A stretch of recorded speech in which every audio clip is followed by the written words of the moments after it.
The short season. Celestial events signaling the end of Satan's rule. Originally posted on March 18, 2024. Introduction.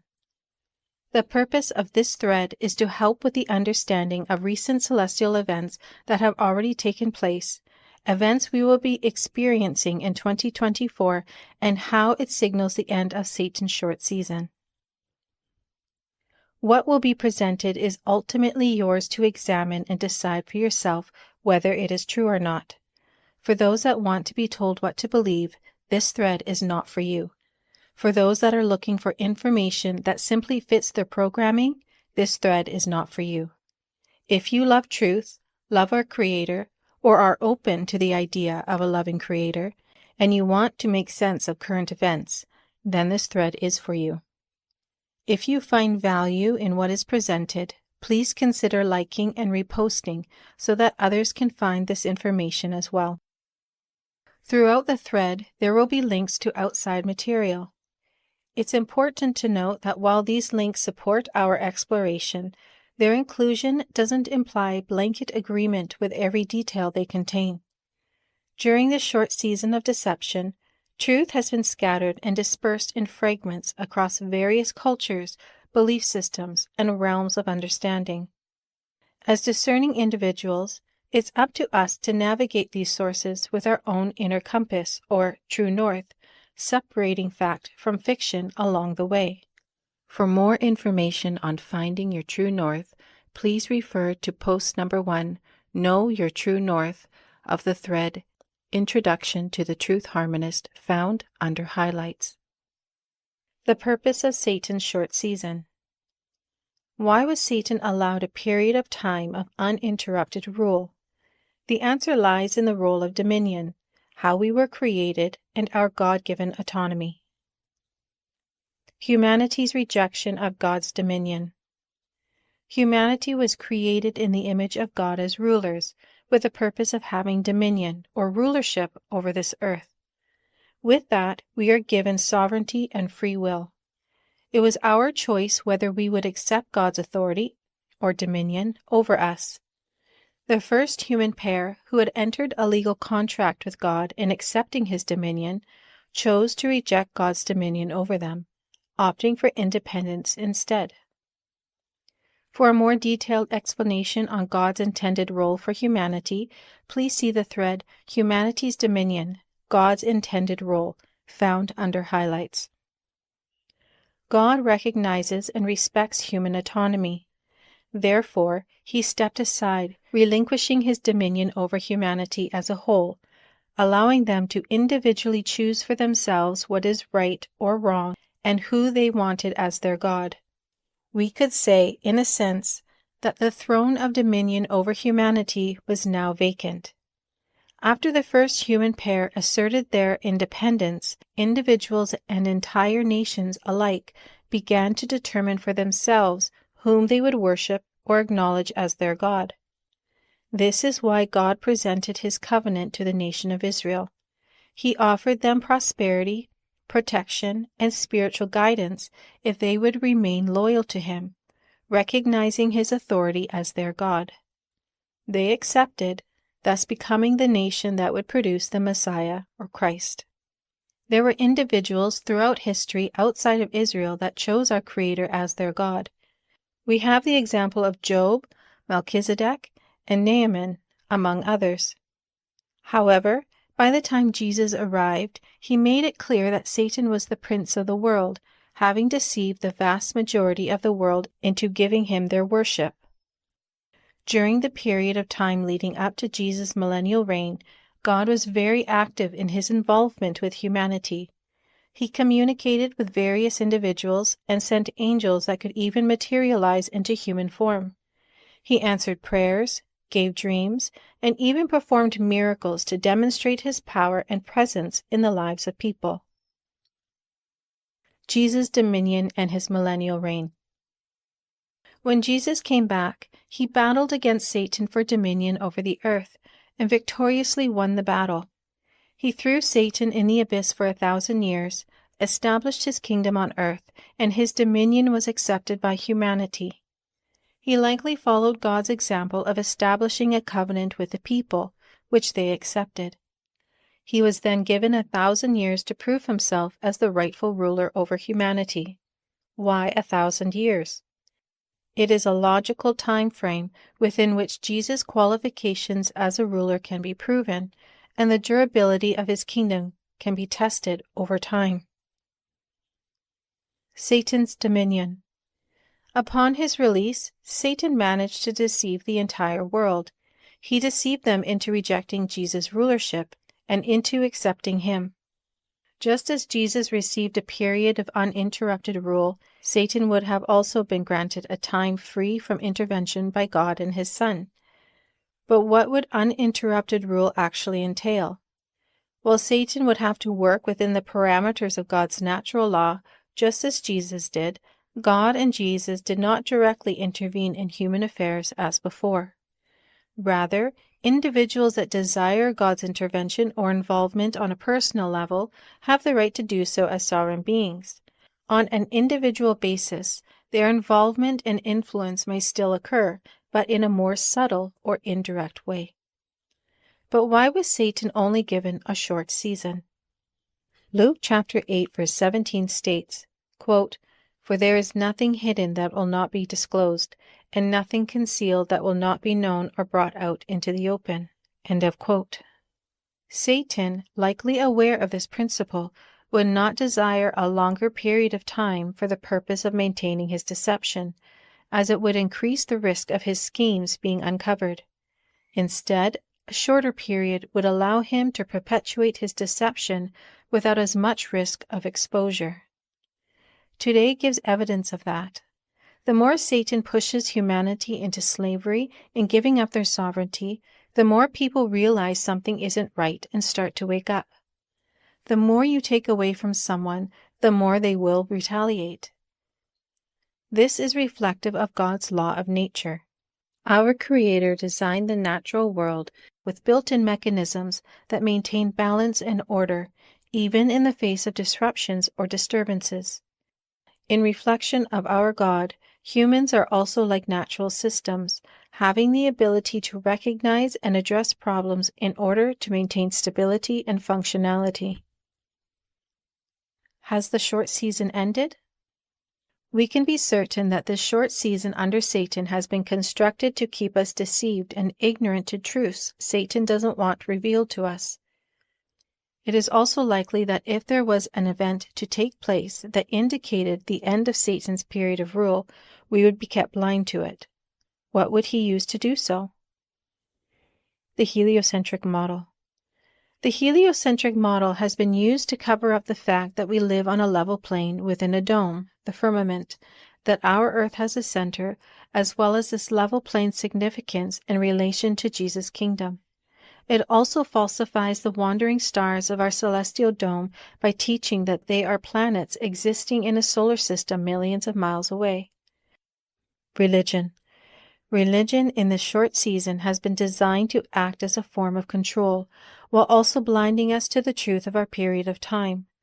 Most Christian denominations believe we are still waiting for the coming of Jesus, and teach complacency to evil by ensuring they patiently wait on their Savior. Many believe that our hope is in heaven, and that Jesus' coming is spiritual or symbolic. Non-Christian religions often do not recognize a creator of all things, the role of Jesus, or the existence of Satan, and therefore are unaware of the period of time we live in. Some Christian denominations teach that the second coming already took place, but claim it was only in a spiritual or symbolic sense.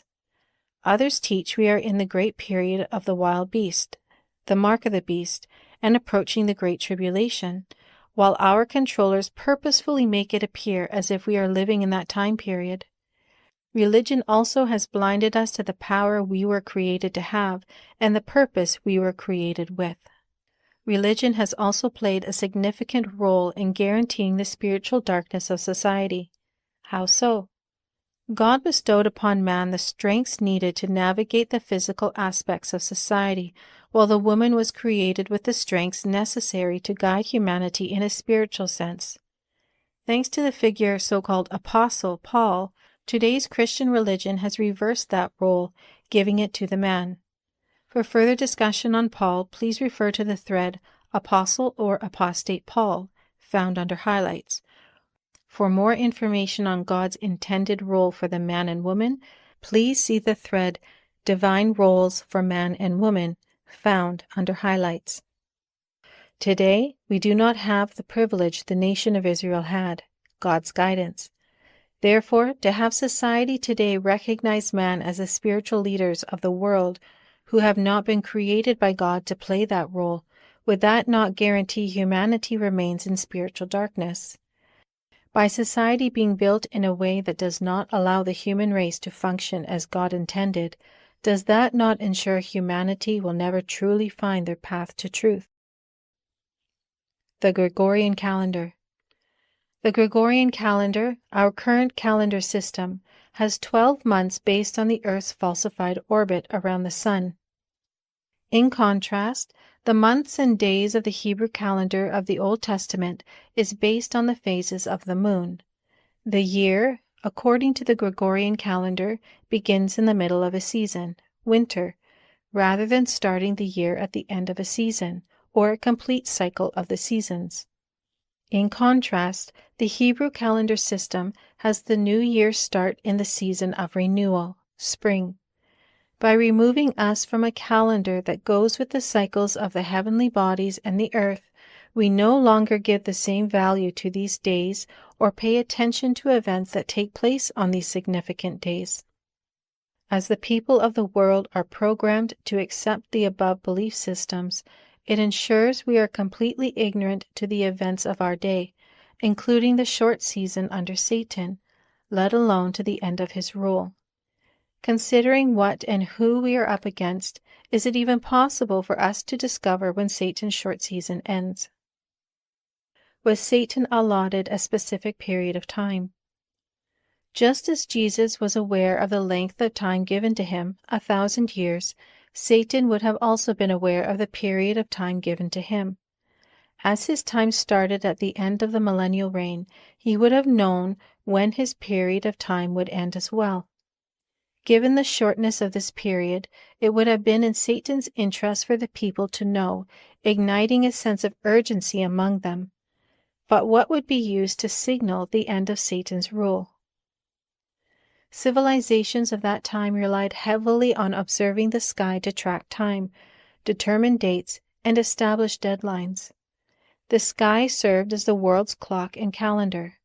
The fixed position of stars in the night sky provided a reference for navigation and timekeeping.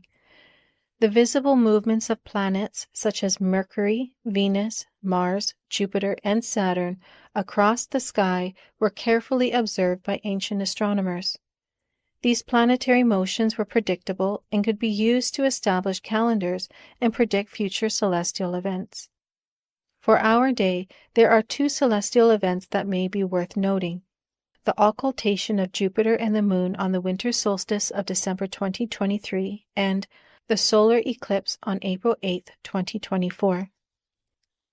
2023 Winter Solstice Occultation. On the winter solstice of December 2023, there was an occultation or crossing of 2 celestial bodies, Jupiter and the Moon. The crossing of Jupiter and the Moon was only visible in the most northern part of our dome Earth, the center.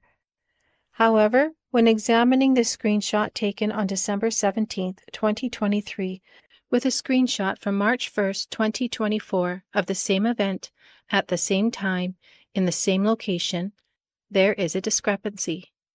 The image from 2023 shows Jupiter passing through the Moon, an occultation. However, the image from 2024 shows a conjunction, Jupiter appearing close to the Moon. Websites like timeanddate.com and online planetariums generally provide accurate celestial predictions based on astronomical calculations and observations. Astronomical calculations and observations are generally highly accurate, especially with advancements in technology and methodologies. However, they also show a conjunction, not an occultation. Why was there an adjustment from an occultation of Jupiter and the Moon during the winter solstice to a conjunction instead? Is there any possibility that there is some sort of significance to this event? Occultations occur all the time with celestial bodies, so what was different about this event? April 2024 solar eclipse. There is also the solar eclipse of April 2024 that is considered to be of significance. On April 8, 2024, a total solar eclipse will cross North America, passing over Mexico, the United States, and Canada. The path of the eclipse is also of interest.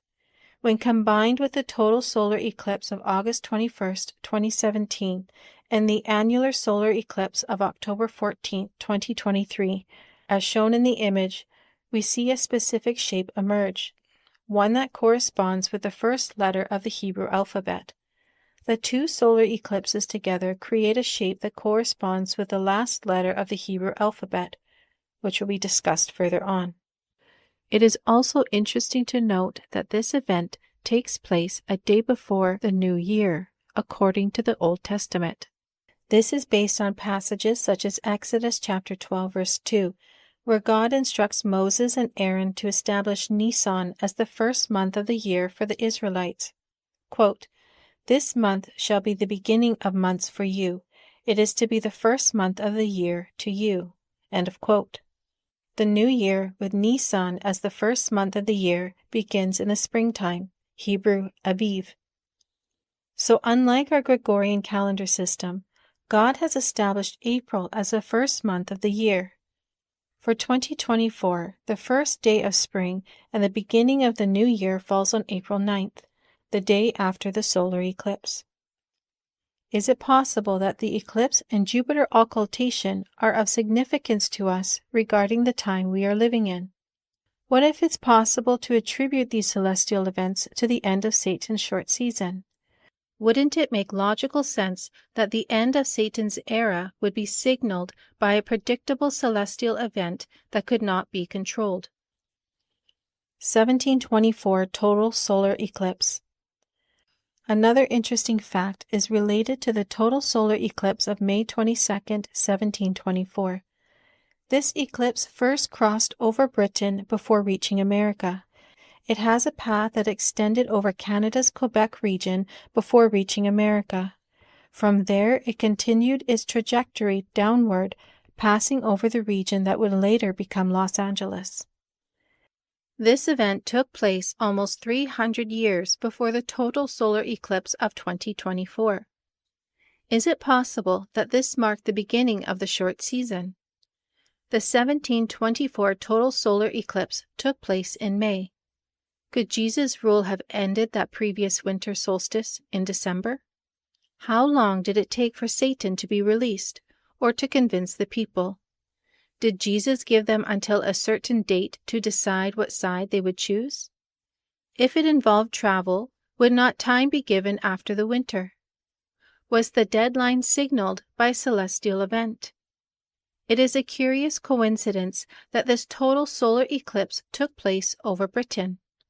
Britain was positioned as the epicenter where control would be exerted through its world banking system and the banking laws that continue to govern the world to this day.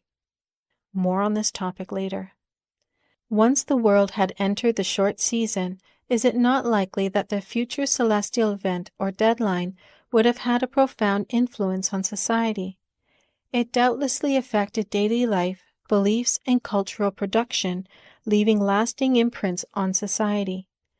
Does it not stand to reason that visible reminders, such as antiquities and early architectural structures, would serve as poignant reminders of this crucial time period?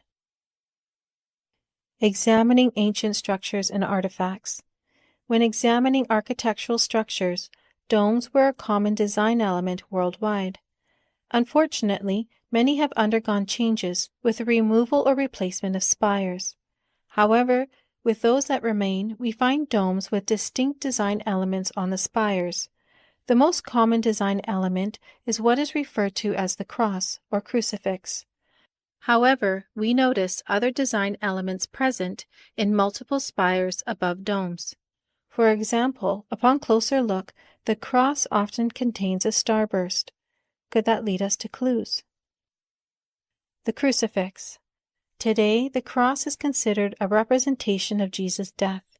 If that is so, that would mean the practice of honoring the cross was kept throughout the 1,000 years of Jesus' reign, up into present day.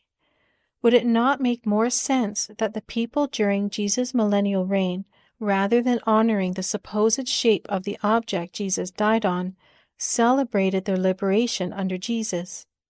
Possibly an annual celebration of humanity's darkness to light. This would be in keeping with the traditional observance of the Passover, an annual celebration of Israel's liberation from Egypt. Starburst. The presence of spires adorned with crosses or crucifixes featuring a starburst is not uncommon. In Revelation chapter 22, verse 16, Jesus unequivocally identifies himself as the bright morning star, employing the definitive article "the" to underscore his unparalleled identity and divine supremacy. This explicit declaration emphasizes Jesus' unique authority and rule as the ultimate source of light and salvation. Some may attempt to draw a parallel by referencing Isaiah chapter 14, verse 12, where Satan is described as a morning star. However, it's essential to note a critical distinction. While Isaiah employs the term for descriptive purposes, there is no definitive article used, indicating that it is not a title but merely a descriptor. This contrast reinforces the exclusivity of Jesus' claim as the true morning star, distinct from any other entity. Arrows. A number of the images above show a set of arrows under the crucifix. Even though they may be presented in different design forms, they maintain the idea of pointing in two opposite directions. Could this be in reference to the two paths presented to them, one led by Jesus and the other by Satan? Meaning in the short season.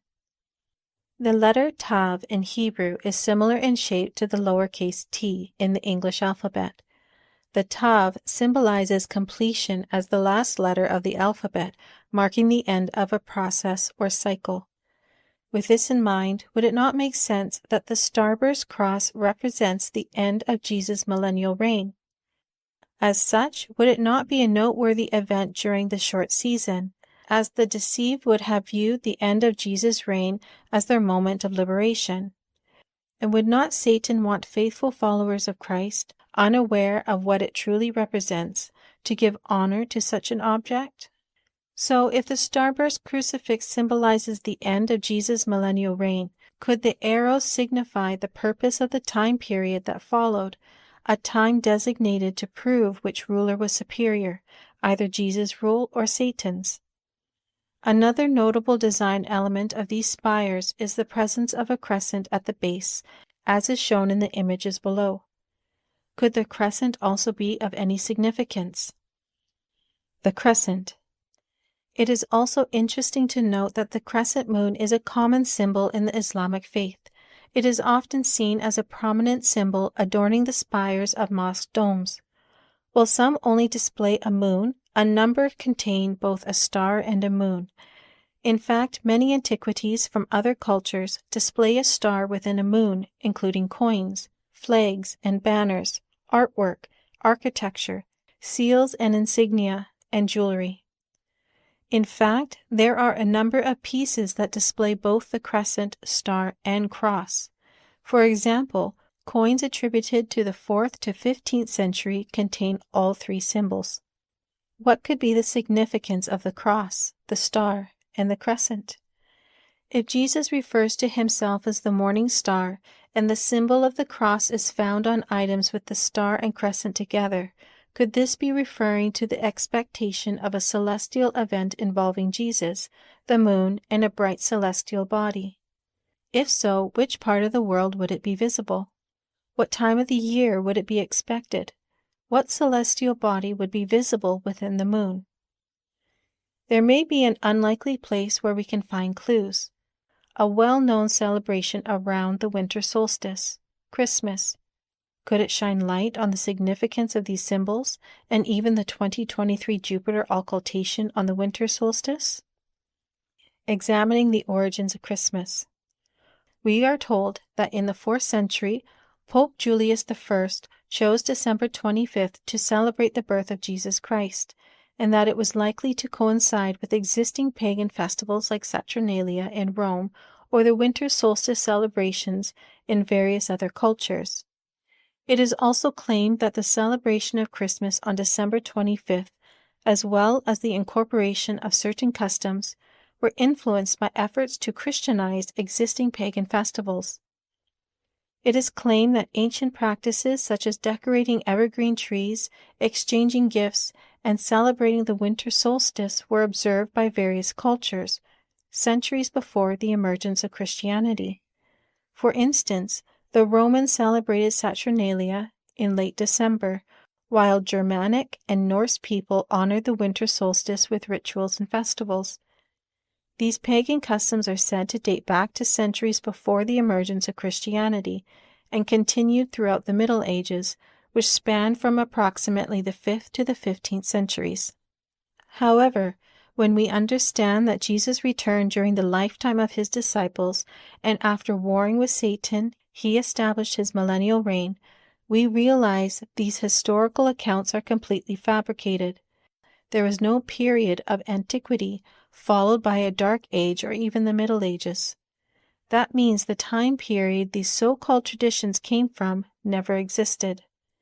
Therefore, the so-called adoption of pagan practices would have had to come into existence before the millennial reign and readopted in the short season. Or they come into existence during the short season.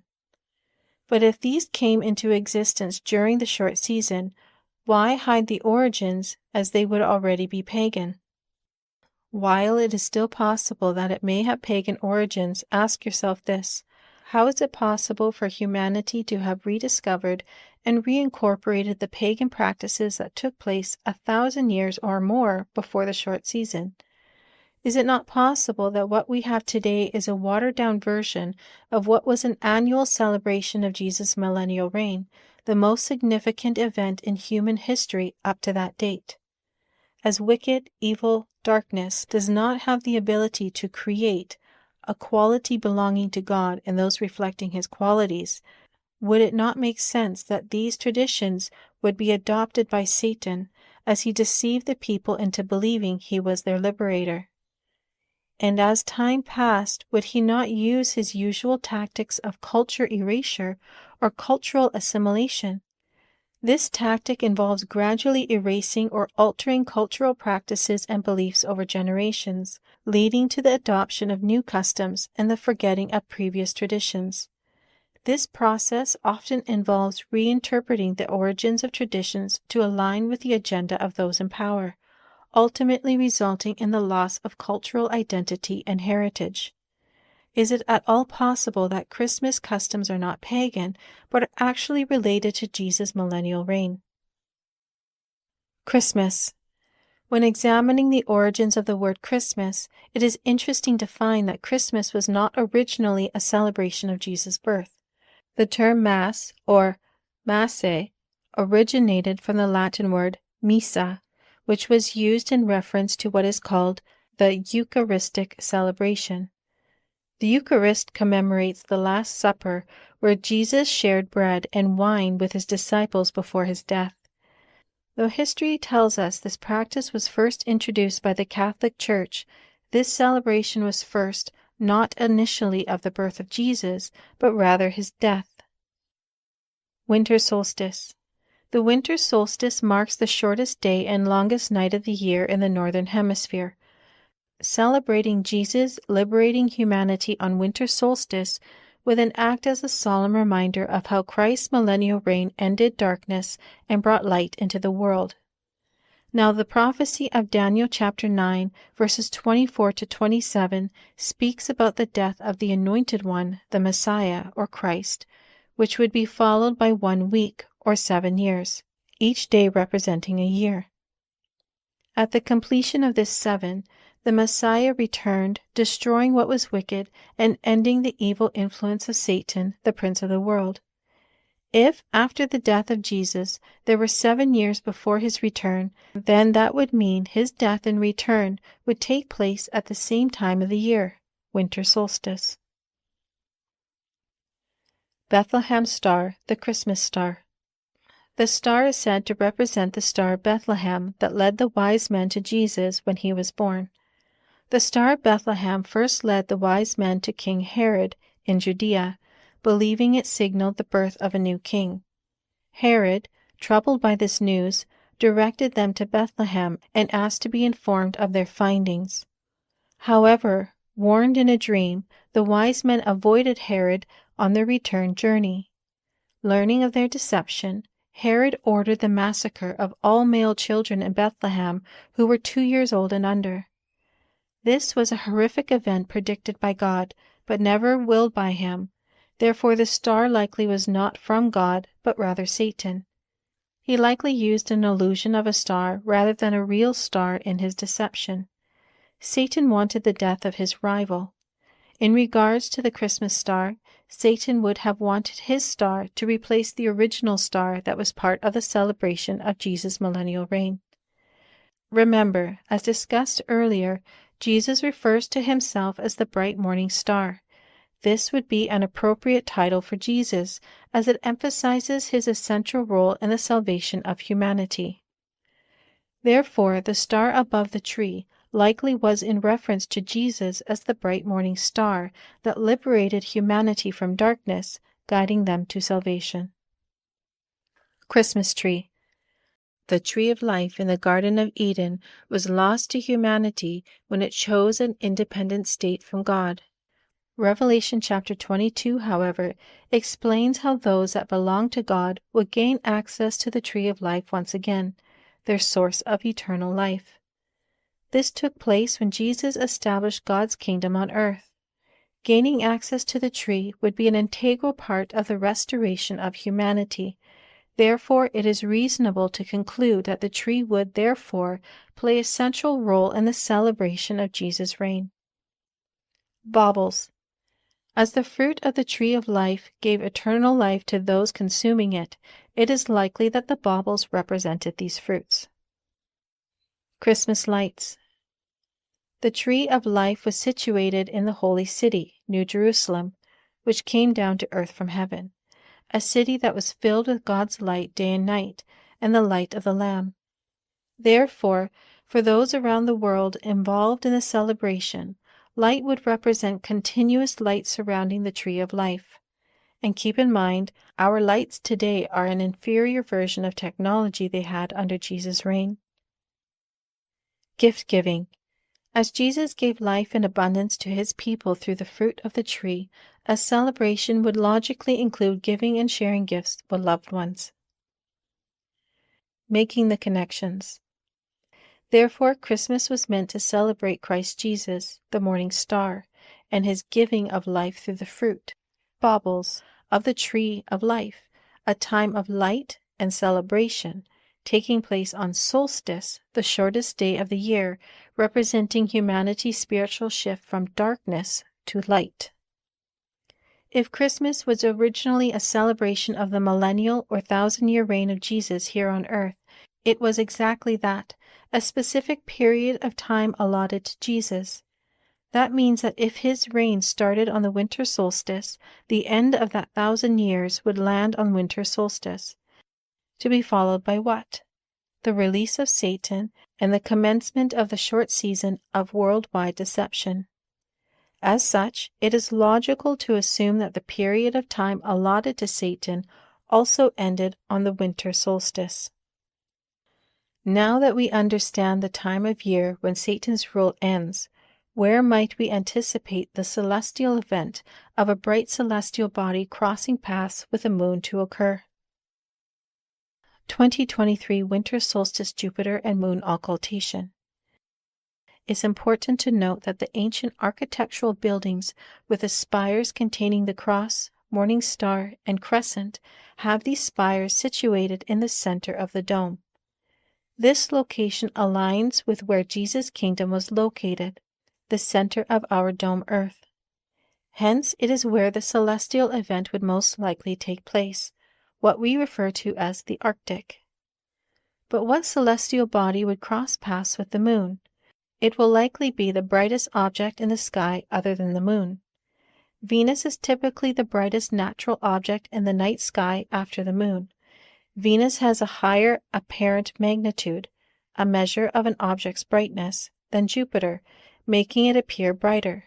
However, Venus does not rise above the horizon in the Arctic during the winter solstice.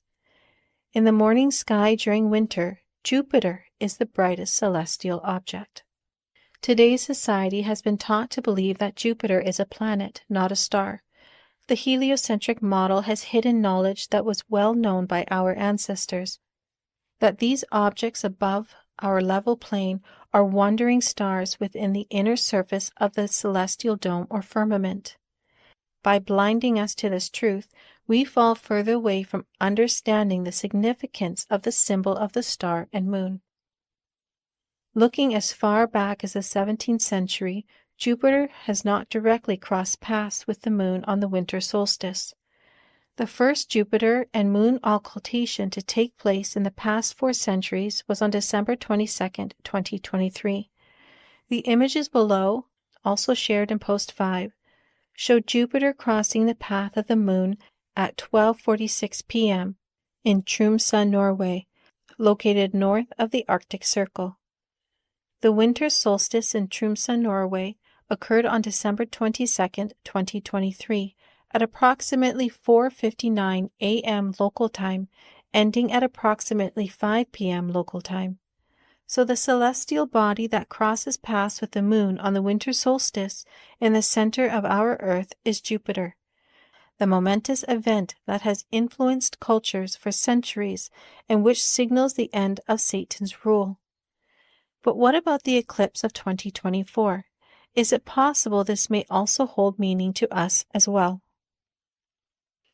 The Great American Eclipse of April 2024. The upcoming Great American Eclipse of April 2024 is generating considerable excitement due to its extraordinary rarity. Total solar eclipses are a celestial phenomenon during which the path of totality, where the moon entirely obscures the sun, is usually confined to a limited geographic area. The April 2024 total solar eclipse will take place across North America.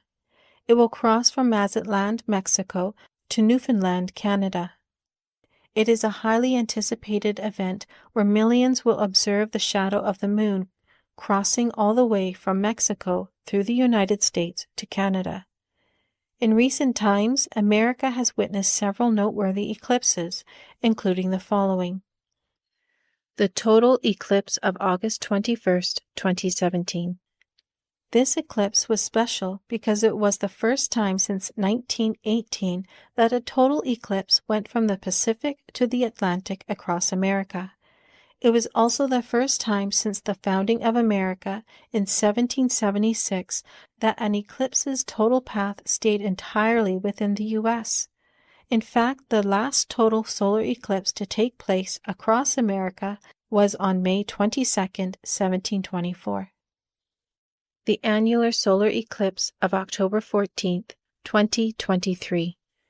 The October 2023 annular eclipse crossed America from Oregon to Texas. An annular eclipse differs from a total eclipse by leaving a ring of sunlight visible. A total solar eclipse fully obscures the sun. The American eclipses and their significance. When we look at the path of these 3 eclipses over America, we notice it creates a specific shape, one that is identical to the Paleo-Hebrew letter Aleph. Paleo-Hebrew was the original script the Hebrew books of the Bible were written in. The first letter of the Hebrew alphabet is the Aleph. The Paleo-Hebrew Aleph is shaped similar to the English uppercase A on its side, as you can see in the image below. This is the shape created by the above 3 eclipses over America. If we were to count only the total solar eclipses, August 2017 and April 2024, they resemble the Paleo-Hebrew letter Tav. It is the final letter of the Hebrew alphabet, which also signifies the conclusion or culmination of something. As discussed earlier, the letter Tav in Hebrew is similar in shape to the lowercase t in the English alphabet. Aleph and Tav together are often interpreted as a symbol for God in Hebrew, representing the entirety of existence from beginning to end, as God encompasses all things. This brings to mind the phrase used in Revelation, Alpha and Omega. Revelation is written in Greek. The phrase Alpha and Omega uses the first and last letters of the Greek alphabet. In Hebrew, this would translate to the first and last letters of the Hebrew alphabet, Aleph and Tav. In the book of Revelation, the term Alpha and Omega initially referred to Almighty God, highlighting His eternal nature and supreme authority. As the narrative progresses, once Jesus, the Lamb, presents his sacrifice to the throne of Almighty God, he is exalted to a position of honor and authority. From this point on, he has shared rulership on the throne of the Almighty. Along with that, he has also shared certain titles. While Almighty God is the only one referred to as the Almighty and the one who is, who was, and who will be, signifying God's timeless nature, Jesus now shares the title Alpha and Omega. By Revelation 22, verse 13, Jesus' use of this title shows his central role in bringing about God's plan for humanity's salvation.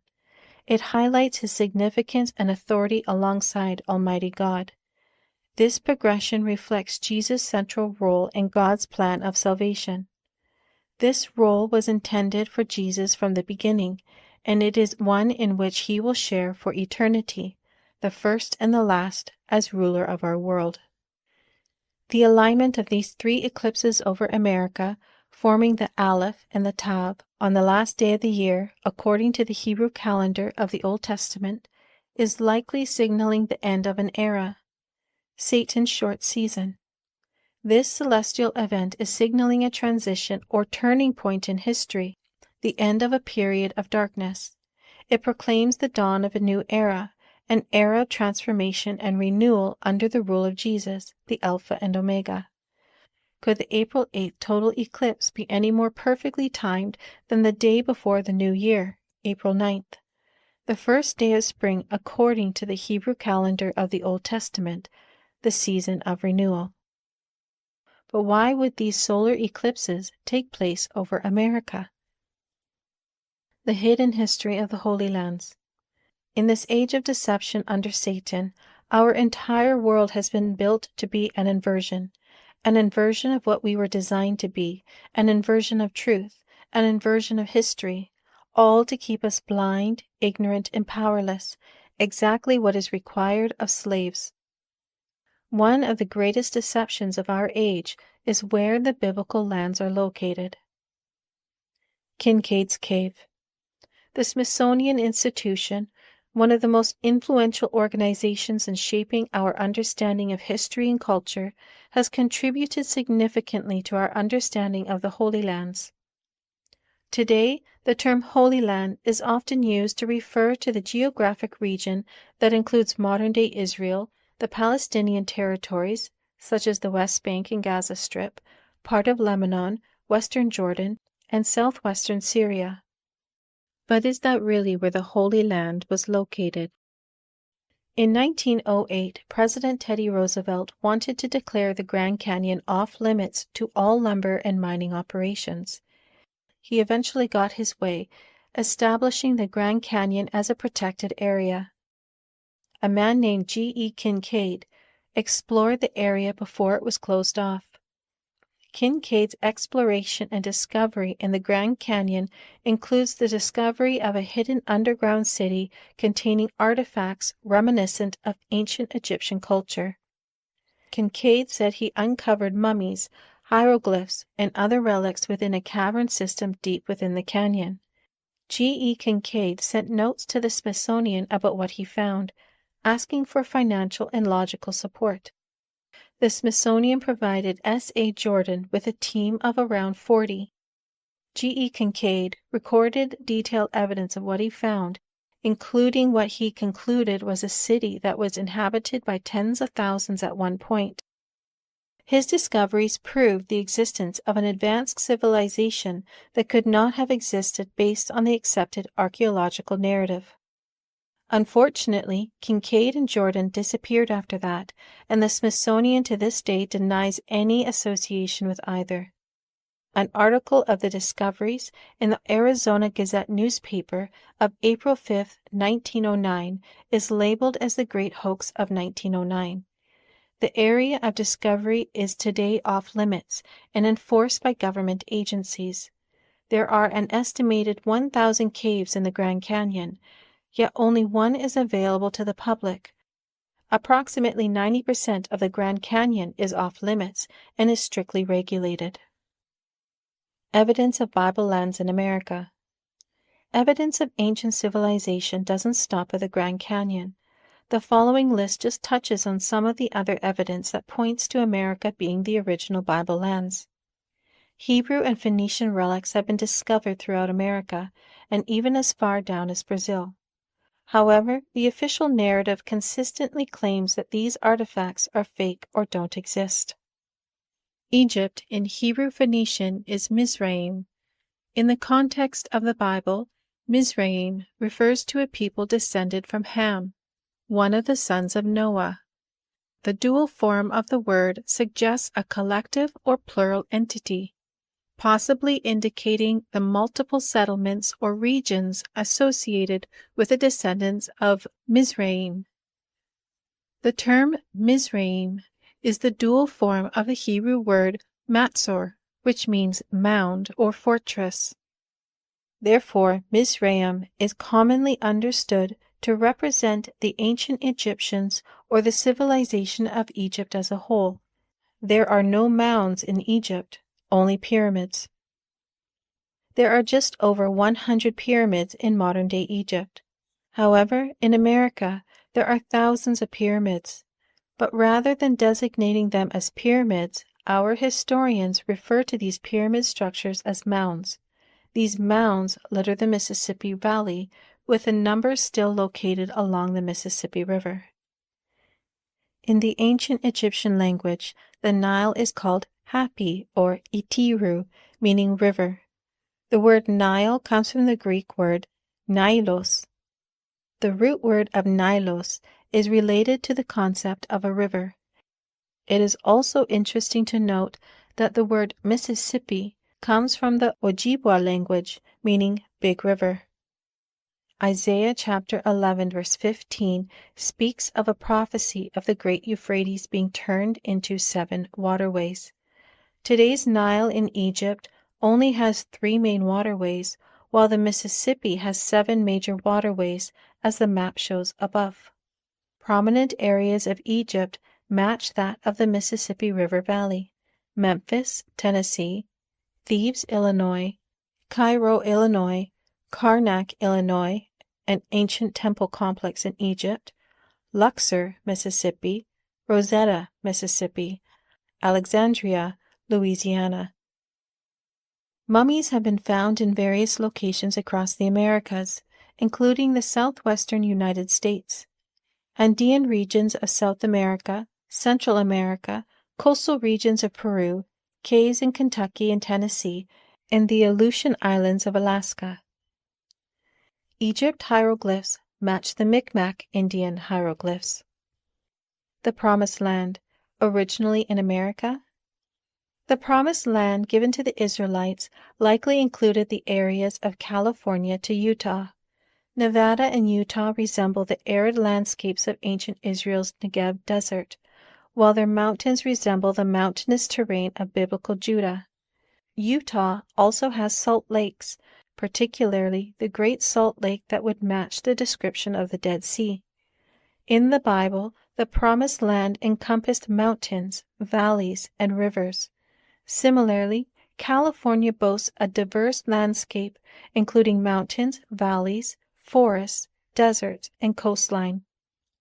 In terms of agricultural capability, California has the ability to grow the foods that were enjoyed in biblical Israel, including grapes, olives, figs, dates, almonds, citrus fruits, and various grains such as wheat and barley. The Gulf of California was once named the Vermilion Sea due to the red color of plankton blooms, similar to the Red Sea. Geographically, it is possible that this is where the Israelites crossed when leaving Egypt. The Dead Sea Scrolls. The Dead Sea Scrolls were discovered in the region that is now part of modern-day Israel. They were found in several caves near the northwest shore of the Dead Sea, in what is known as the West Bank area, specifically in the vicinity of the ancient settlement of Qumran. Some will argue that the discovery of these scrolls proves that the Holy Lands existed in the said Holy Lands of today. However, let's consider a few facts. It is interesting to note it was only a few years before the establishment of the State of Israel that the Dead Sea Scrolls were discovered. Researchers have assembled a collection of 981 different manuscripts discovered in 1946, 1947, and in 1956 from 11 caves. These caves lie in the immediate vicinity of the Hellenistic Jewish settlement at the site of Khirbet Qumran in the eastern Judean desert in the West Bank. Hellenistic refers to the period following the conquest of Alexander the Great, during which Greek culture, language, and influence spread across the Mediterranean and into the Middle East. The claim is that it lasted from the death of Alexander in 323 BCE until the establishment of the Roman Empire in 31 BCE. This short season under Satan has been built to bury the truth. Historians, scholars, and theologians tell us that the Greek scriptures were written decades after the death of Jesus in order to reach the masses, all part of a ministry that is said to have taken place over decades. Paul's ministry took place until around 67 CE, well past the 7 years from the death of Jesus to his reigning as king over the earth. At the time of Jesus, Aramaic was apparently widely spoken among Jews in Judea, Galilee, and other regions. It is said to have been the language of everyday communication, commerce, and administration, while Hebrew retained its significance for religious purposes. Knowing that any history after the death of Jesus has been falsified, including the writing of the Greek scriptures, it's unlikely that the Gospel or any other book found in today's Bible was written in any language other than Hebrew, or at most Aramaic. For this reason, it can be confidently said that the Dead Sea Scrolls lead us to multiple erroneous claims. It not only establishes the fake location of biblical Israel, but also supports the claim that the Gospels and the Book of Revelation were originally written in Greek. This allows for the use of Greek to obscure the truth, including the truth of who Almighty God is, who Jesus is, when He died, when His reign started, and how it all relates to our time period. Civilizations melted and disappeared. As the short season etched closer to the Great Reset, evidence of an advanced, unified civilization would need to be destroyed. It is likely entire cities, people included, were disappeared through the use of advanced technology. This advanced technology can cause earthquakes, hurricanes, and tornadoes, manipulate the weather, cause flash flooding, including mud floods, and even cause volcanoes to erupt. Another way they can cause immense destruction is through the use of directed energy weapons by utilizing induction heating. Induction heating, when used in weapons or industrial applications, can generate extremely high temperatures under certain conditions. Here's how directed energy weapons work. Rapidly oscillating magnetic fields. Induction heating weapons produce rapidly oscillating magnetic fields. These fields quickly alternate direction, creating intense electromagnetic energy. Heating magnetizable materials. When these oscillating magnetic fields encounter magnetizable materials like iron or steel, they induce electrical currents within the material. These currents generate heat due to the material's resistance to electric flow, a principle known as Joule heating. Localized heating. Induction heating is highly effective at heating specific areas of a target material, making it particularly effective for localized heating applications. This focused heating can lead to rapid temperature increases in the target material. High temperatures. Under ideal conditions, induction heating can raise the temperature of the target material to very high levels. While the specific temperature achieved depends on factors such as the intensity and duration of the heating, it's possible for induction heating to reach temperatures exceeding 2,750 degrees Fahrenheit, which is hot enough to melt steel. Evidence of destroyed American civilizations. Once we free our minds of the mass psychosis of today's education, we can start looking at information with fresh eyes.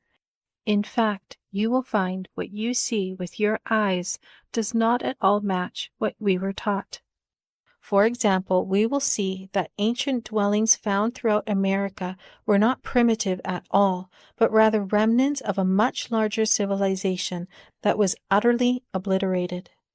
We will start with examining what we are told are dwellings of primitive civilizations found in the western region of the United States.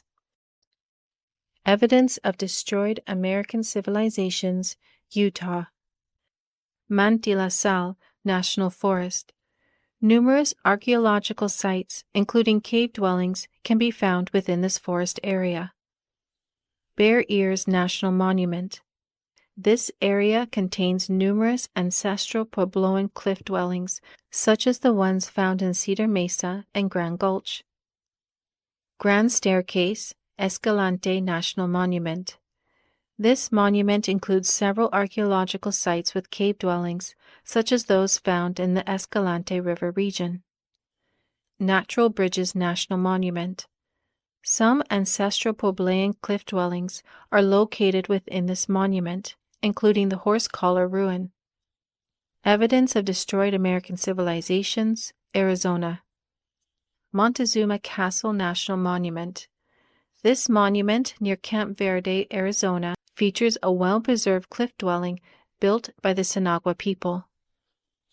Montezuma Well. Located near Montezuma Castle, this area also features cliff dwellings and ancient irrigation systems. Walnut Canyon National Monument. Near Flagstaff, this monument preserves numerous Sinagoa cliff dwellings built into the limestone canyon walls. Tonto National Monument. This monument in the Superstition Mountains contains well-preserved cliff dwellings. Navajo National Monument. Located in northern Arizona, near the town of Kayenta, Navajo National Monument protects 3 well-preserved cliff dwellings said to have been built by the ancestral Puebloan people. Evidence of destroyed American civilizations, New Mexico. Bandelier National Monument. This monument features numerous cave dwellings and cliff dwellings that are believed to be built by the ancestral Puebloans, including the famous Alcove House. Gila Cliff Dwellings National Monument. Located in the Gila Wilderness of southwestern New Mexico, this monument preserves cliff dwellings said to be built by the Mogollon people. Aztec Ruins National Monument. Located near Aztec, New Mexico, this monument preserves what is claimed to be ancestral Puebloan structures, including a multi-story great house and surrounding dwellings. Chaco Culture National Historic Park. While primarily known for its monumental great houses and ceremonial structures, Chaco Cultural National Historical Park in northwestern New Mexico also contains smaller cliff dwellings and structures built into the canyon walls, such as those found at Chetro Kettle and Pueblo Bonito. These sites are part of a larger complex that is said to be a center of ancestral Puebloan culture and trade. Evidence of destroyed American civilizations, Colorado. Mesa Verde National Park. Mesa Verde is home to numerous cliff dwellings, including the famous Cliff Palace and Balcony House, which are among the largest and most well-preserved cliff dwellings in North America. Ute Mountain Tribal Park. Located near Cortez, Colorado, this park is managed by the Ute Mountain Ute Tribe and contains numerous archaeological sites, including cliff dwellings and petroglyphs. Hovenweep National Monument. While primarily located in Utah, Hovenweep National Monument extends into southwestern Colorado. It features several clusters of ancient Puebloan ruins, including cliff dwellings, towers, and other structures.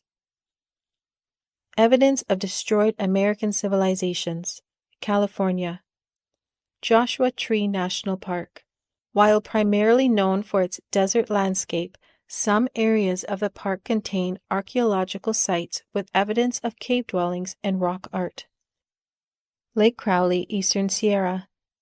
Nestled in the picturesque Eastern Sierra region of California, it is surrounded by man-made caverns, arches, and columns along its shores. Anza Borrego Desert State Park.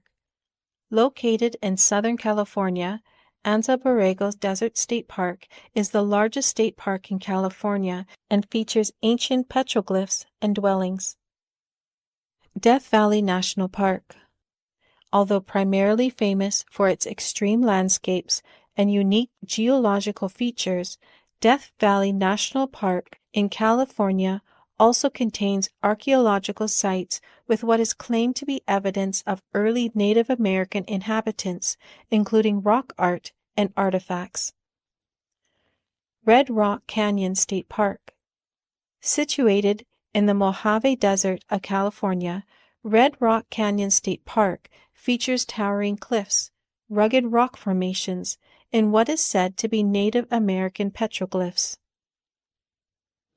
North American fires of the 19th century. Throughout the 19th century, a significant number of American cities and towns experienced devastating fires, leaving behind widespread destruction. Entire neighborhoods, bustling commercial districts, and even entire cities succumbed to the flames, resulting in immeasurable loss and devastation. Upon examining the extensive list of cities affected by these fires, one cannot help but wonder about the circumstances surrounding their occurrence. Many of these areas were well established and possessed remarkable architectural structures, suggesting that they had thrived over time without succumbing to frequent fire disasters. It seems improbable that these cities would experience such extensive devastation within the span of a single century, unless there were external factors at play. The list below lays out the fires of North America. It comes directly from the Wikipedia page, Town and City Fires. The Wikipedia page shows an extensive list of the great fires that have taken place worldwide over the last couple centuries. United States World Fairs of the 19th and early 20th century. Next, we will examine the United States World Fairs of the early 19th century to early 20th century. The majority of the buildings at these fairs were said to be constructed to be temporary, using wood and plaster. Many of the buildings were demolished at the end of the fair, with others disappeared over time due to fire. However, why don't you allow your eyes to tell you if these structures were really built to be temporary, or they were magnificent buildings of old that would have threatened the narrative of primitive civilizations? United States World Fairs, Centennial Exposition, 1876, Philadelphia, Pennsylvania. Official narrative. Held in Philadelphia, Pennsylvania, This fair celebrated the 100th anniversary of the signing of the Declaration of Independence. It showcased the technological and cultural advancements of the United States and featured exhibits from various countries around the world. Many of the buildings were dismantled after the fair, but some, like Memorial Hall, were preserved and repurposed. Memorial Hall now serves as a cultural center within Fairmount Park in Philadelphia. United States World Fairs. World's Columbian Exposition, 1893, Chicago, Illinois. Official narrative. Also known as the Chicago World's Fair, this event commemorated the 400th anniversary of Christopher Columbus's arrival in the Americas. It took place in Chicago, Illinois, and introduced many innovative technologies and architectural marvels, including the Ferris wheel. Most of the buildings were demolished after the fair. However, a few structures, including the Museum of Science and Industry, were preserved and repurposed. The fairgrounds became Jackson Park, a public park in Chicago. United States World Fairs. Trans-Mississippi Exposition, 1898, Omaha, Nebraska. Official narrative. Held in Omaha, Nebraska, this fair aimed to showcase the development and culture of the western United States. It highlighted the achievements and resources of the region, attracting visitors from across the country. The fairgrounds were dismantled after the event, and the areas were redeveloped. Some structures were relocated or repurposed, but most were demolished. United States World Fairs. Pan American Exposition, 1901, Buffalo, New York. Official narrative. Located in Buffalo, New York, this fair focused on the progress and achievements of the Americas, particularly in technology and industry. It aimed to foster closer ties between the nations of North and South America. After the fair, many of the buildings were destroyed by a fire in 1904. Some structures were rebuilt, while others were dismantled or repurposed. Today, the site is part of Delaware Park in Buffalo. United States World Fairs. Louisiana Purchase Exposition, 1904, St. Louis, Missouri. Official narrative. Commonly known as the St. Louis World's Fair, it celebrated the centennial of the Louisiana Purchase. Held in St. Louis, Missouri, it showcased the cultural diversity and industrial prowess of the United States and featured the iconic Palace of Electricity. Most of the fair's buildings were said to be temporary and were demolished after the event.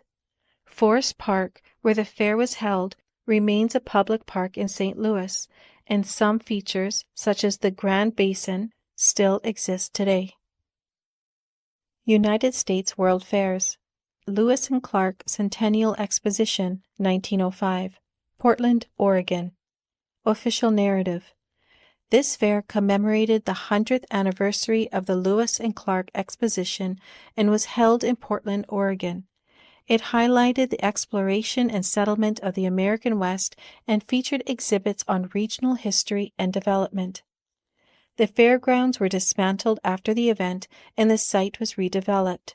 Some features, like the Oregon State Building, now the Oregon State Forestry Building, were preserved and relocated. United States World Fairs.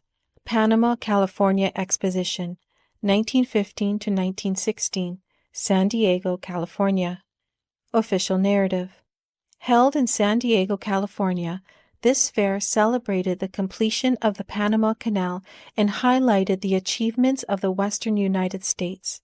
It emphasized the cultural connections between the Americas and introduced Spanish colonial revival architecture to the region. Many of the fair's buildings were said to be temporary and were demolished after the event. However, some structures, such as the Botanical Building and the California Tower, were preserved and are now part of Balboa Park in San Diego. United States World Fairs. Alaska, Yukon, Pacific Exposition, 1909, Seattle, Washington. Official narrative. This fair took place in Seattle, Washington, and commemorated the development and resources of the Pacific Northwest region, as well as the recent Klondike Gold Rush. It showcased the economic potential of the region and its connection to Alaska and the Yukon. Most of the fair's buildings were supposedly temporary and were demolished after the event. The fairgrounds became the campus of the University of Washington in Seattle, with some features, like the Drumheller Fountain, remaining as part of the university's landscape. United States World Fairs. Panama Pacific International Exposition, 1915, San Francisco, California. Official narrative. The Panama Pacific International Exposition in San Francisco, California, marked the completion of the Panama Canal and celebrated the city's recovery from the devastating 1906 earthquake. It showcased technological advancements, artistic achievements, and cultural exchange on a global scale. Most structures at the fair were said to be temporary and were thus demolished afterward. Some, such as the Palace of Fine Arts, were preserved and are still present today. Why lie about Bible Land's origins in America? It is curious how our education system has placed heavy emphasis not on just false American origins, but also a few others that are not American, such as Egypt. Out of all the world powers and civilizations, why is Egypt such an integral part of our education from such a young age? Right along with globe Earth, the Wild West, our solar system, and evolution. Simply because if we all believe Egypt was located in the Mediterranean, then we will automatically associate all Bible lands and related history, including ancient world powers, with that area. Why is it so important? Because covering up the truth of America as the real Israel, Egypt, and other Bible lands blinds us to the significance of the time period we are living in, of what includes important celestial events to take place over America. The establishment of Israel in the Middle East has also played an essential role in our deception, as well as the creation of Judaism, Christianity, and Islam, the three major religions of our day. Each has been manufactured for nefarious but specific purposes. But how can such a claim be made? Modern-day Holy Lands and Religion. Today's Israel was established on May 14, 1948. The very powerful banking family, the Rothschilds, likely one of the few families recruited at the beginning of the short season, was responsible for the establishment of modern Israel. Particularly speaking, it was the Zionist Jew, Walter Rothschild, that was responsible. He is the great-uncle of the late, very powerful Jacob Rothschild. Jacob Rothschild discussed his family's creation of Israel in an interview. Some Christians recognize the creation of Israel in 1948 as part of Bible prophecy, believing it would lead to the return of Christ. The land of Israel is also important to Christians due to the biblical events that allegedly took place in that geographical location, including Jesus' life and death. The area is also regarded as holy by Muslims, as they believe their prophet Muhammad made a journey from Mecca to Jerusalem in 621 CE, where he was said to ascend to heaven and talk with God. The Al-Aqsa Mosque is located in Jerusalem, which contains the dome of the rock that Muslims claim to have been built in the 7th century CE. It is said to contain the earliest inscription proclamations of Islam and Muhammad. The origins of Judaism, Christianity, and Islam. Judaism, Christianity, and Islam all trace their origins back to Abraham. Judaism and Christianity track their ties back to Abraham through Isaac, while Islam traces their ties back to Abraham through his son Ishmael. Judaism. Today's Jews practice various forms of Judaism. They claim it is the same religion practiced by God's chosen people, the Israelite nation. However, Since the destruction of Jerusalem in 70 CE, Judaism had experienced significant changes. Most Jews practice Orthodox Judaism, which arose in the 18th century. Interesting timing. They are the smallest of the world's major religions, but are considered a major religion due to its influence on Christianity and Islam. Christianity is said to trace its origins back to the days of Jesus in the 1st century. It is the largest and most widespread religion in the world. The most prominent denomination is the Catholic Church. Both Orthodox Christianity and the Catholic Church claim they originated in the 1st century CE. It is said that Christianity split between Catholic and Orthodox in 1054 CE. Today, there are more than 45,000 denominations around the world. Islam is said to have been founded by the Prophet Muhammad in the early 7th century CE. It is the second largest religion after Christianity, making up more than 25% of the world population. Islam does not look too kindly upon Jews or Christians. According to our mainstream history, Christians took part in the Crusades in order to free the Holy Lands from Islamic control. These Crusades are said to have taken place between 1095 and 1291 CE. The Crusaders are remembered as a barbaric people that assaulted the Muslim world, slaughtering tens of thousands of innocent people.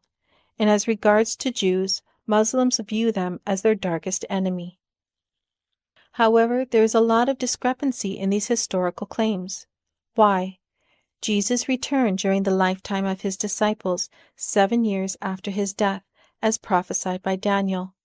Using the Gregorian calendar as reference, Jesus was said to have died around 33 AD. That means Jesus' millennial reign took place within the 1st and 10th century AD. Satan's short season took place immediately after. This short season had not been over 1,000 years long. It has been for a much shorter period of time. Our entire history has been fabricated to cover up the millennial reign of Jesus and rewrite history. The origins of these religions are said to have taken place during this fabricated time. Therefore, this history regarding these 3 major world religions is also completely fabricated.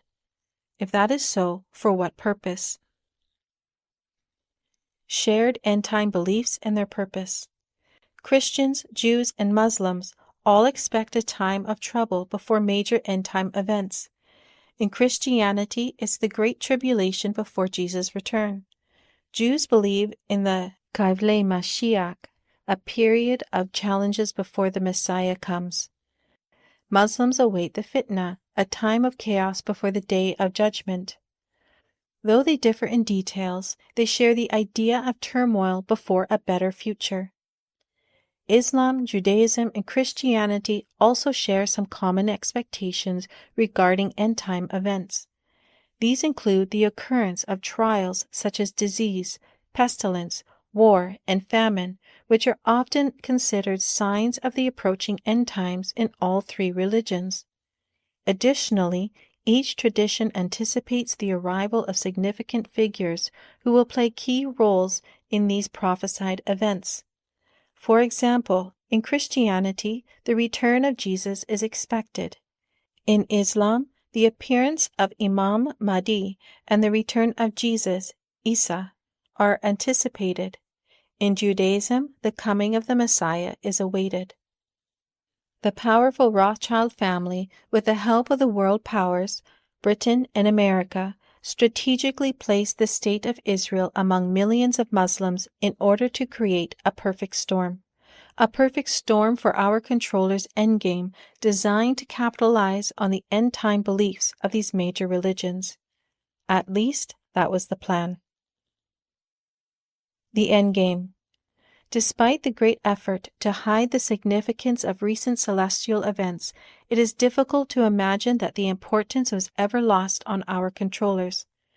By a certain date, they had to prove their argument: humanity's complacency towards the existence of evil and its unity in accepting the current governmental system. This would be done through a one-world government that had complete control over the people. It was a plan that would require humanity to accept the terms of the new era. Despite a few hiccups, it would have seemed everything was going according to plan, until the unprecedented 2016 U.S. presidential election. The 2016 U.S. presidential election. Hillary Clinton, a seasoned politician and former Secretary of State, was positioned to win the presidential election of 2016. From the time she was to take office on January 20th, 2017 to December 22nd, 2023, there was approximately 6 years and 11 months, almost 7 years to complete the final phase of their diabolical task. Her presidency was supposed to begin with a world war starting with Russia, a deadly pandemic that would devastate and shut down the world, and the ushering in of a financial collapse that would have destroyed the world's economy. The world would experience a time of great distress, all of which the three major religions of the world were in expectation of. Despite these events having already taken place shortly after Jesus' death, our controllers have done a brilliant job convincing the vast majority of believers that they have yet to take place. For example, most of the Christian population is still waiting for the fulfillment of Revelation, including judgments, wars, famines, plagues, and natural disasters. They are also waiting for the Great Tribulation, including the rise of the Antichrist that leads to a global rebellion against God. Christians believe this will lead to the coming of Christ, which will culminate in the defeat of evil forces at the Battle of Armageddon. By recreating these events, Satan's minions would deceive the predominantly Christian Western world population into believing they were experiencing Bible prophecy, the perfect cover our controllers needed to usher in their new world order, but this time without the people's savior to step in. Satan planned to fully utilize his period of uninterrupted rule to his advantage. By reenacting the events of old, it would have set the stage for another prophecy Christians would have been in expectation of, the deadly persecution of Christians. In fact, before the Messiah appears, some Jews are also expecting persecution of those remaining faithful to Jewish beliefs and practices, while some Muslims are expecting trials that will test their faith. Under Hillary Clinton, the deadly pandemic was to take place worldwide. It would have forced countries to take drastic measures, shutting down all non-essential activity and lock the people in the homes until a cure was found. It would not have been until the end of those 7 years of famine, pestilence, war, and death that a vaccine would be released. Most vaccines take between 7 and 10 years to develop. This was to be the perfect cover for our controllers to manufacture societal upheaval and usher in their solution, the New World Order. The New World Order. The New World Order would have created the ideal scenario that allowed our evil elite to reenact the beast as prophesied in Revelation chapter 13. Through this one world government, they would have forced every individual to receive a mark in order to participate in economic transactions. In Bible times, branding or marking slaves was a symbol that indicated their ownership. It was not forced, but rather accepted by the slave, as it would have ensured a lifetime of employment security. By forcing every individual on earth to accept the mark of the beast, this would have been a conscious act of allegiance to Satan's governmental system. Refusal to accept this mark would have resulted in persecution and exclusion from society. For a society built to make sure every citizen is completely reliant on the system, this would have been detrimental to countless families. Throughout Revelation, the beast is depicted as waging war against God's faithful ones and persecuting believers. It is characterized by deceit, violence, and tyranny, seeking to assert its authority over all humanity. All qualities that today's replicated beast, the one world government, would have embodied, all according to plan. according to a letter from a man named Albert Pike, who was a 33rd degree Freemason and occultist. He speaks of 3 world wars that were planned in an attempt to take over the world. The purpose of the Second World War was to destroy Nazism and strengthen the political Zionists, quote, enough to institute a sovereign state of Israel in Palestine, end of quote. The Third World War was to fan the flames of hatred, quote, between the political Zionists and the leaders of the Islamic world, end of quote. The purpose of the war would be for both the Muslim and Jews to annihilate each other. According to Albert Pike's letter, the Muslims and Jews would fight to destroy each other, forcing the rest of the world to become embroiled in a, quote, fight to the point of complete physical, moral, spiritual, and economical exhaustion, end of quote. This would be followed by the unleashing of unbelievers and atheists, using them as scapegoats for the, quote, social cataclysm, which in all its horror will show clearly to the nations the effect of absolute atheism, origin of savagery, and of the most bloody turmoil, end of quote. By this time, Christians would have become disillusioned with their faith and their belief in a God, quote, without compass or direction, anxious for an ideal, but without knowing where to render its adoration, end of quote. For what purpose? So they were prepared to, quote, receive the true light through the universal manifestation of the pure doctrine of Lucifer, brought finally out in the public view, end of quote. This was to lead to the destruction of both Christianity and atheism and the ushering in of the one world religion, worship of Satan himself. Whether Hillary Clinton was to remain president for 1 term or 2, or was to be replaced by another, such as Michelle Obama, a transgender that reflects Satan's inversion of what is natural, is irrelevant. By the end of the 8 years, only those that survived would be those that expressed their allegiance to the one world government and the one world religion under the control of Satan. Thus, by December 22, 2023, the marked end of Satan's uninterrupted rule, Satan would have accomplished his task and solidify his rule over humanity. From the perspective of a sociopathic narcissist who perceives himself as invincible, Satan would have seen this as the perfect plan that paved the way for the ultimate downfall of Jesus upon his return. However, the 2016 U.S. presidential election didn't quite go as planned, and it was not by chance. The attack on America. It is very likely that at the commencement of Satan's rule, there were ones who, 1, were not deceived but chose to stay behind to help humanity, and or 2, individuals that woke up to the deception when it was too late.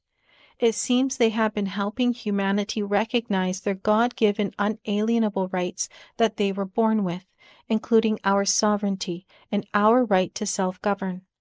These principles have been under constant attack but have acted as a protection for not just America, but the world as a whole, as the people have followed the example in the establishment of voting systems and constitutions. These principles have been under constant attack but have acted as a protection for not just America, but the world as a whole, as the people have followed the example in the establishment of voting systems and constitutions, though none as powerful as the American Constitution. Therefore, it is plausible that these good guys, knowing when Jesus will be able to intervene, understood what was required to keep evil at bay until that day came. This would involve a well-designed plan that involves mirroring the tactics the deep state uses, infiltration, not invasion. Over the decades, the good guys would slowly place their sleepers in strategic positions within world governments and other elements of this world, including America. As such, they would have understood the significance of the 2016 presidency. Exposing America's deep corruption. As President of the United States of America, it may have appeared as if Trump had one of the most powerful stations in the world. Unbeknownst to the world's population, it is simply a controlled position owned by the banking elite under Satan, greatly limiting the American president's authority. Just as the British throne holds only a ceremonial position, so does the presidency of the United States. More on this later. The governmental system of America is corrupt on every level. This includes Congress, the three-letter agencies, various branches of the executive branch such as the Department of State and Department of Defense. It also includes independent agencies such as the Environmental Protection Agency and Federal Reserve, as well as regulatory bodies and law enforcement agencies. They all were activated to limit any move of Trump's that would interfere with their endgame. However, despite the efforts to minimize Trump's impact, Trump had the power to focus on one important element: empowering of the people. Knowing that information is power, Trump shined light on the evil aspects of society that so many were unaware of. He shed light not only on the widespread corruption of the government, but also on many other issues. Trump exposed the serious dangers of illegal immigration, such as the stronghold of the cartel on our border, the flooding in of narcotics, the human trafficking, the resulting violence from vicious gangs, including MS-13. He showed how prosperous America could be, even within the confines of a highly controlled banker system. Trump also showed how America could be energy independent. He brought attention to and provided resources for countering the worldwide human trafficking operation of our controllers. He increased the middle-class income and achieved the lowest level of unemployment in the United States in over 50 years. Not only that, but he ended wars, eliminated ISIS, brought peace to the Middle East, and put America back on the world stage as an undisputed world power. Trump also taught the American people that they hold the power. His associates have also worked to educate the people and teach them the importance of taking action. As General Flynn has said countless times, local action equals national impact. By educating the people on how to take action from a local level to filling elected positions within government, America was re-educated on the power they had as sovereign beings. The people were reminded that those in power work for them, all in contrast to previous presidents tasked with destroying the powerful stance of America. They forced an equaling effect under the guise of globalism, all while pushing climate change initiatives that further destroyed the economy. They also pushed ideology that was contrary to the values of a Christian nation. Failure of the endgame. Having failed to initiate the world collapse under the unrealized Hillary Clinton presidency, Satan's minions understood the make-or-break moment of winning the 2020 U.S. presidential election. To help their odds and make up for lost time, the pandemic was introduced on the world scene. This not only would allow them to cheat in the election, ensuring the victory of their president-elect, but it also allowed them to push ahead with the collapse of society. The medical establishment convinced the people that the only solution was a vaccine, despite the efforts of Trump in presenting natural cures. Trump countered their plans. To stop the implementation of lockdowns that would remain in place until the vaccine was available, he created Operation Warp Speed. It provided everything that was needed to ensure the speedy development of the vaccine, countering the permanent lockdown of the world that would have resulted in the collapse of society and countless deaths worldwide. For more information on Trump, the vaccine, and Operation Warp Speed, please refer to the thread The Vaccine and Trump, Traitor to the People, found under Highlights. Waiting for reinforcements. Many today feel, however, that Trump is a traitor to his own country by not eliminating the swamp when he had the chance. However, when looking at the whole picture from a bird's-eye view, Trump's job was to hold off the satanic agenda of the powerful elite until reinforcements arrived on the world stage. This is what is referred to as a delaying tactic. This strategy involves slowing down the advance of the opposing force to buy time for additional support or strategic maneuvers. It is often employed when a defending force is outnumbered or outgunned, stalling the enemy's progress until backup or additional resources can be deployed to the area. Those who criticize Trump and his administration either don't realize, forget, or don't understand the significance of this being a spiritual war. As physical beings, we can only do so much. We can use our sovereignty to push back and wake up others, but we do not have the ability to fight against the spirit elements as a spiritual being would. Once Satan's period of uninterrupted rule ended, Jesus and his army of powerful spiritual beings would be able to take on the spiritual elements of this world. While waiting for reinforcements, Trump has been preparing the paradigms of the people. By allowing the stealing of the election, Trump has been able to use that to further the awakening of the American people. He continues to shine light on the corruption of the country and the governmental systems of the world as a whole, so the people realize who they have acquiesced their power to. By the time of December 22, 2023, we can confidently say that Trump, along with the help of many others, pushed back enough and woke up enough people to stop the realization of Satan's agenda. It has also put a stop to one of the most powerful elements of Satan's system in the short season, the banking system. The world's banking system, humanity's enslavement. In this short season under Satan, the world was divided into countries that established their own law of the land. However, the entire world was placed under the control of a higher law, the law of the water, or the law of the high seas. The law of water has been established to be the law of money. Any use of money automatically involves the law of water, which is governed by the world's merchants or bankers. Our entire monetary system has been built to control and enslave humanity. The governments of the world function under their control by acting as incorporations. Even the religions of today's world do not function without the consent of the bankers.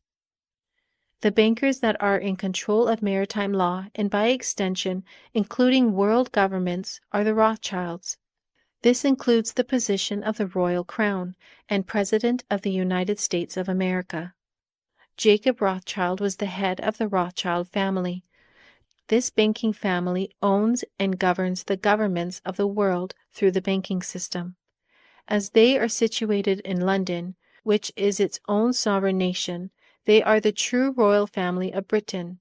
The image below of Evelyn de Rothschild, the cousin of Jacob Rothschild, may be giving us a glimpse of who really is in charge, or was.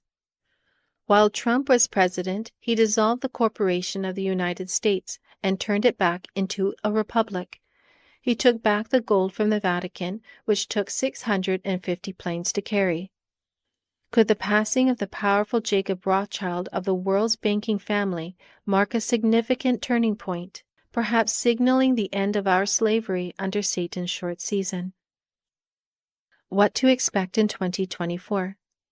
Now that we see the pieces come together to create the bigger picture, it is highly probable that recent celestial events are indeed significant. The Jupiter occultation signaled the end of Satan's uninterrupted reign, while the solar eclipse of April 8th signals the ushering in of a new age or era. But what could we expect after the April 8th eclipse? Jesus emphasized that one can discern someone's true nature by observing their fruits. Similarly, we can ascertain whether Jesus has returned by examining the outcomes or fruits of events following the April 8th solar eclipse. What can we anticipate? The era we have entered parallels the time between the expulsion of the first human pair from the Garden of Eden and the millennial reign of Christ, as discussed earlier. That means that God can once again become directly involved with humanity. What will that look like? Signs of a new era. How Jesus chooses to handle the new era will be based on his intimate understanding of the human psyche and a complete understanding of the situation that lays before him. We do not have that complete understanding, so we cannot say for certain how the new era will come to fruition. It is of course possible that as the new era or age begins, Jesus could make his return take place in a direct manner. In this scenario, his presence and influence would be made unmistakable to all, with dramatic events announcing his arrival. Should this occur, it could be in response to Satan's extreme actions as he perceives his power being threatened, a response befitting the world's ultimate sociopath. Satan's actions could include causing social unrest or instigate world war, or they may cause natural disasters, as our controllers have the technology to cause devastation through earthquakes, volcano eruptions, hurricanes, tornadoes, and so on. As the master deceiver, Satan will want to attach these acts to God to deceive the people into believing they are experiencing the wrath of God. Whether subtle or apparent, if Jesus and his spiritual army have indeed returned, we can be sure they will support those humans who have worked tirelessly over decades to liberate and awaken others. These individuals have been instrumental in revealing how we the people have acquiesced our power and who we have acquiesced that power to.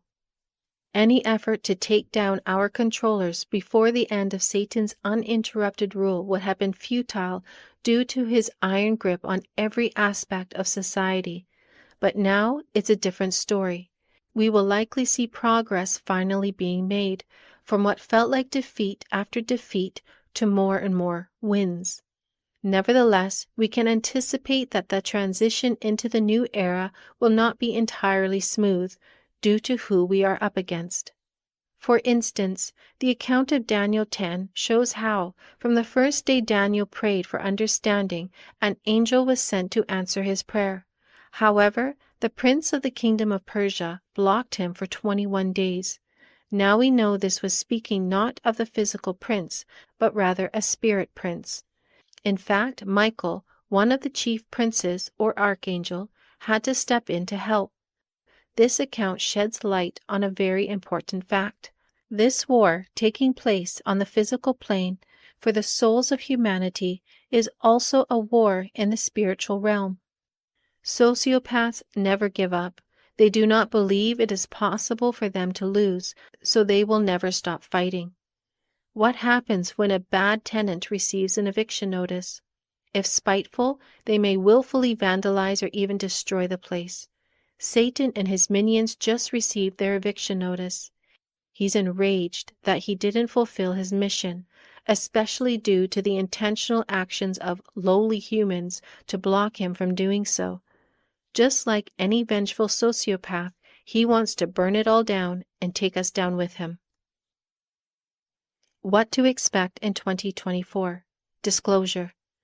As anxious as we may feel for the appearance of Jesus, it is more likely that Jesus will focus on what really matters, humanity waking up to whom they have acquiesced their power to.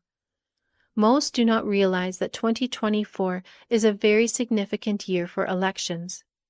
Worldwide, 64 nations will have elections with a record number of voters, almost 50% of the world's population.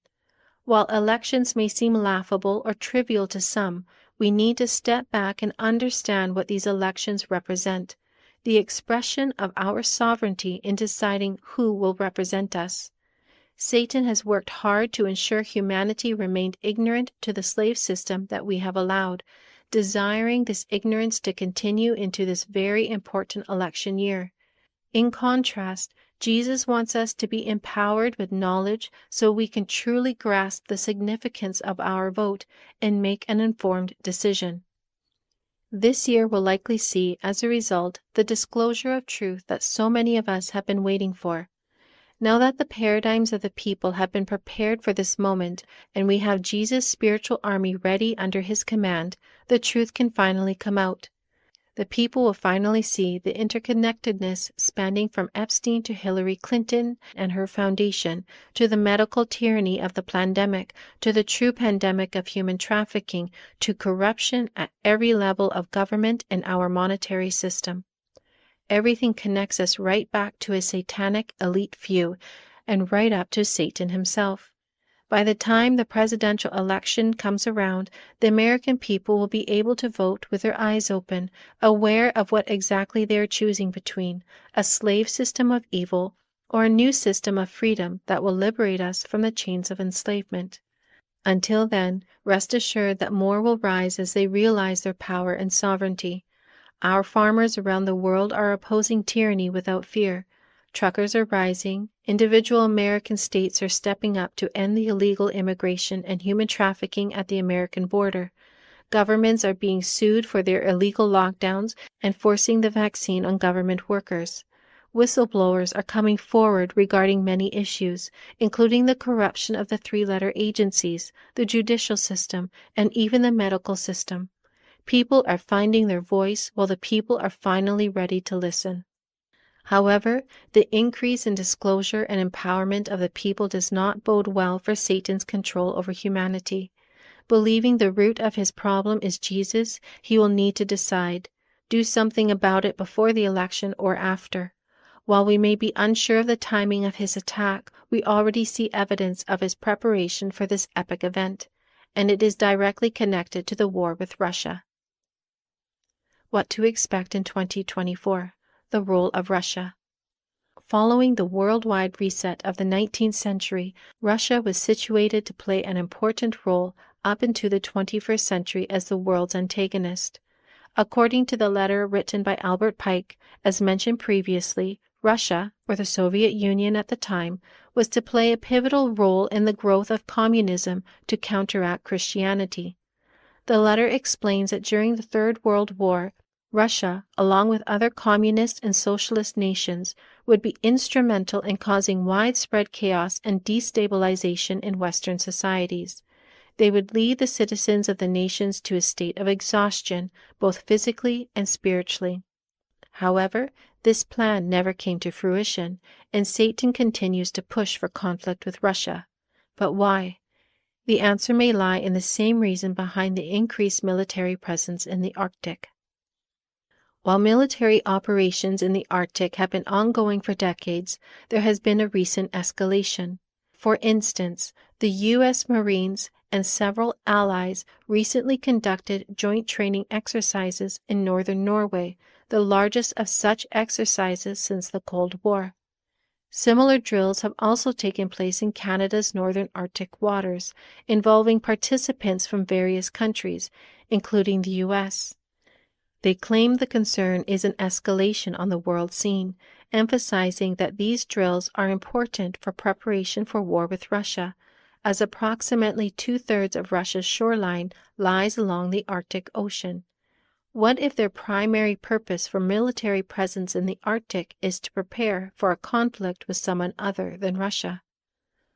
Although it may seem far-fetched at first, the ongoing conflict in Ukraine is crucial to Satan's larger plan for waging war against Jesus' kingdom. How so? We know that at some point the beloved city and the camp of the saints will appear, as there would require a physical presence for Gog and Magog, a vast army of humanity, to war against it. This city was originally situated at the center of our dome Earth and is likely to reappear there again. For more information on its location, please refer to page 85. Hence, the world's military buildup in the Arctic may serve as a smokescreen for Satan's true intentions. However, even though Russia has had a role to play in the short season, with rulers like Stalin and Putin playing very formidable foes while under the control of our ruling elite, recent developments suggest a change.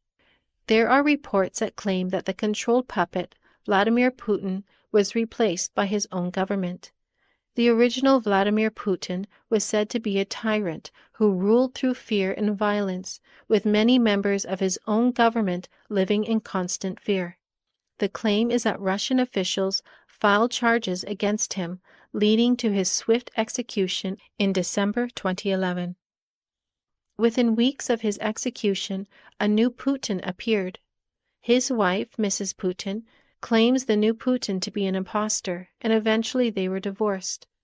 The post below discusses the matter, including Putin 2.0 collaborating with Donald Trump to combat the deep state and restore order. Not soon after Putin 2.0 came on the scene, an illegal CIA-funded coup took place in Ukraine.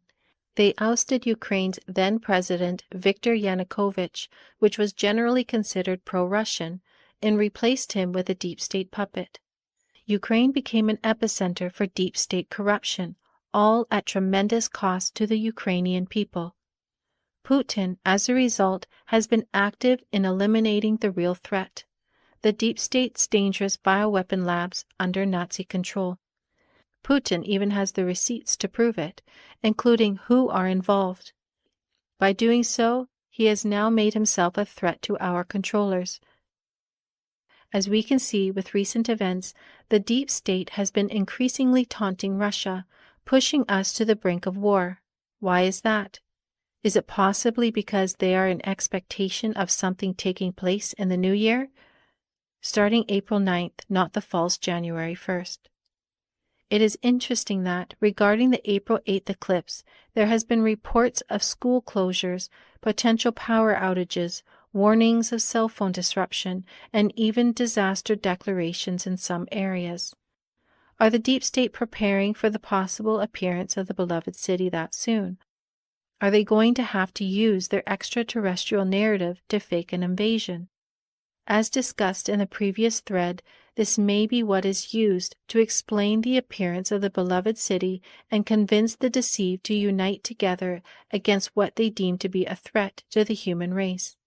How convenient it will be that there has already been military exercises in the Arctic, along with a continued military presence.